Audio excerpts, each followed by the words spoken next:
যেখানে যাবেন বাংলাদেশে সেখানে দেখবেন এই বিপদ সেই বিপদ লেগেই আছে একটার পর একটা। কোনো মানে কেউ একটু শান্তিতে নাই, কেউ না। 5 তারিখের ইসের পরে একটা মানুষও শান্তিতে নাই। দেখবেন যেখানে যাবেন শুধু অরাজকতাই সৃষ্টি হয়েছে, কোনোখানে কোনো ভালো কিছু পাবেন না। তো ডক্টর ইউনূস সাহেবের এটা উচিত, আমি সাধারণ একজন নাগরিক হিসেবে বলি যে ওনার উচিত উনি দুই দল কেন, বাংলাদেশে যারা প্রধান তাদের নিয়ে বসে একটা সুস্থ নিরপেক্ষ নির্বাচন দেখ। নিরপেক্ষ নির্বাচন আমাদের বাংলাদেশে প্রয়োজন, এটা সবার জন্য প্রয়োজন। সাধারণ জনগণ বলে নিরপেক্ষ নির্বাচন প্রয়োজন, এটা উনি প্রস্তুতি নেক, উনি সবার সাথে বসে একটা ডিসিশনে আসুক, তাহলে সবাই খুশি হবে, বাংলাদেশের সবাই ভালোভাবে ভোট দিতে পারবে, এটাই আমি প্রত্যাশা করি। আসসালামু আলাইকুম আপু, ভালো আছেন আপনি? আপনাকে একটা প্রশ্ন করতে চাই। আমাদের এখন অন্তর্বর্তীকালীন সরকারের যে রাষ্ট্রপ্রধান ডক্টর মোহাম্মদ ইউনূস টিউলিপ সিদ্দিকীর সাথে দেখা করতে চাননি, এইটার মানে বিষয়ে আপনার কি মতামত? আপনি কিভাবে দেখছেন বিষয়টাকে? আমি এটা বলতে চাই যে উনি দলমত নির্বিশেষে একজন দেশের প্রধান, এখন উপদেষ্টা, উনি যেহেতু তারেক রহমানের সাথে দেখা করতে চান, তো সেই সুবাদে উনি টিউলিপের সাথেও একটু দেখা করতে পারেন। আর শুধু তারেক রহমানের সাথে দেখা করাটা তো পক্ষপাতিত্ব হয়ে গেল। আর যদি টিউলিপের সাথেও দেখা করে তাহলে দেখা গেছে দেশের জনগণ ভাববে না উনি নিরপেক্ষ, উনি কারো পক্ষে নাই। তো আমার মতামত আমি এটাই বলতে পারি যে উনি সবার সাথে দেখা করুক, ঠিক আছে? সবার সাথে সবার জনমত, কে কি বলতে চায়, কে কি জানতে চায়, ওনার সমস্ত কথা, ওনার সব কিছু সবার কথা নেওয়া উচিত।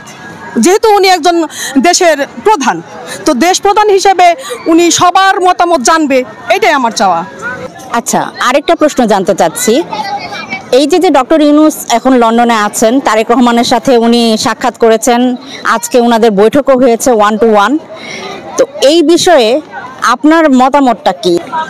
এখন এই বৈঠকটার প্রয়োজন ডক্টর ইউনূস স্যারই বলতে পারবেন যে ওনার কতটুকু প্রয়োজন ছিল।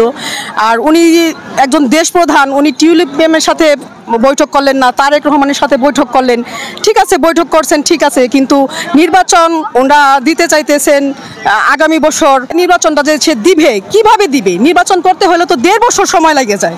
হ্যাঁ, সারা দেশে একটা অনেক কিছু প্রস্তুতি আছে, সেই ব্যাপারে তো কোনো কিছুই না। তো নির্বাচন কিভাবে কি হবে, হ্যাঁ, সেই ব্যাপারে কথা বলবে তারেক রহমানের সাথে। তো এখন ওনারাই ভালো বলতে পারবেন যে কেন কি হইলো, ইউনূস সাহেবই বলতে পারবেন যেটা কেন উনি ওনার কেন গেলেন, একজনের সাথে বৈঠক করলেন, আরেকজনের কোনো কিছু করলেনই না, সেটা উনি ভালো বলতে পারবেন। ওনারই এটা তো সাধারণ জনগণও বলতে পারবে এটা যে এটা কেন হলো, উনি কি এককভাবে নির্বাচন চাইতেছে নাকি? তো বসতে হলে তো দুজনের সাথেই বসতে হবে, তো এককভাবে একজনের সাথে কেন বসবে? দুজনের সাথে বসবে না?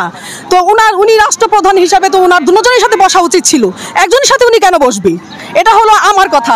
আপনি আর জনসাধারণের কথা বলেন, দেখেন তারা কি বলে, অন্য জনসাধারণের প্রশ্ন করেন, দেখেন সারা বাংলাদেশের মানুষ কি বলে, তাহলে আপনি বুঝতে পারবেন আসলে বাঙালিরা কি চায়, কাকে চায়, নির্বাচন কবে চায়। এটা সাধারণ জনগণের আপনারা প্রশ্ন করেন, তারাই ভালো বলবে। আমি আর কি বলবো বলেন? বর্তমানে দেশের পরিস্থিতি খুবই খারাপ।